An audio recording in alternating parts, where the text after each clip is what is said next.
Vlla o vlla, o dritë e hanës, shumë mall i ke lanë nanës. Kemi ardhë Halil me taku, kemi ardhë me dhonë një donacion.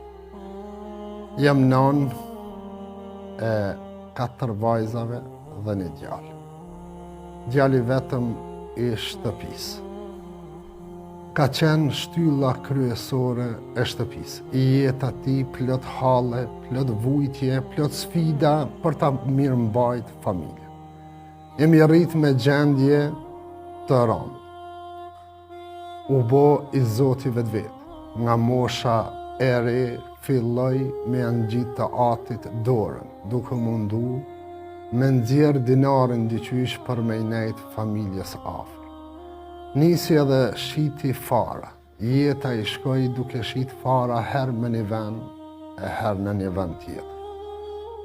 Kemi qenë duke qëndruar në shtëpi, në ka ardhë lajmi kopshëm, një lajm që lut Zotin mos ta përjeton asnjë nanë. Djali vetëm i kësaj familje bën aksident dhe ndrron një jetë. Ndrron një jetë valoni në moshën 30 vjeçare. Unë si non kam ardhë me taku. Paret nga fara që ai ka shit, kanë mbet disa nga ato pare, e unë kam zgjedhë që ato mjete t'i bi të ju, të shoqata përmirëse e tima të Ballkanit, e përmes jush ju t'ja fladitni zemrën dikujt, ju t'a ndihmoni dikun. Historia këtij djali na ka prek të gjithëve.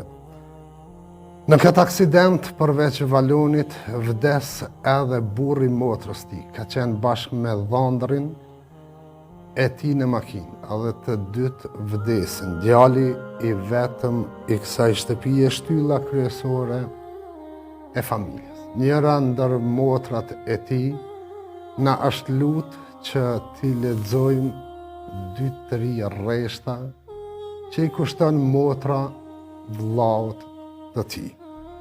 Më ka marrë malli për atë zën, më ka marrë malli për me të pa.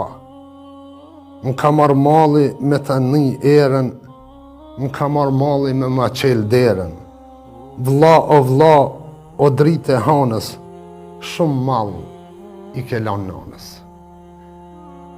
Une bashkë me stafin edhe banorët e shtëpisë, po edhe ju që po na ndiqni me anë të këtij emisioni. Ju lut shpirtërisht ta lusim Zotin që rahmetlit të dytë, Allahi t'i mëshiron, Zoti me xhennet i gëzon. Nanës së të ndjerit dhe motrave të tij sabrin t'ja u dërgon. Histori që neve na ka prek gjithë, histori të ndryshme ne përjetojmë çdo ditë. Lusim Zotin, inshallah Zoti i mëshiron.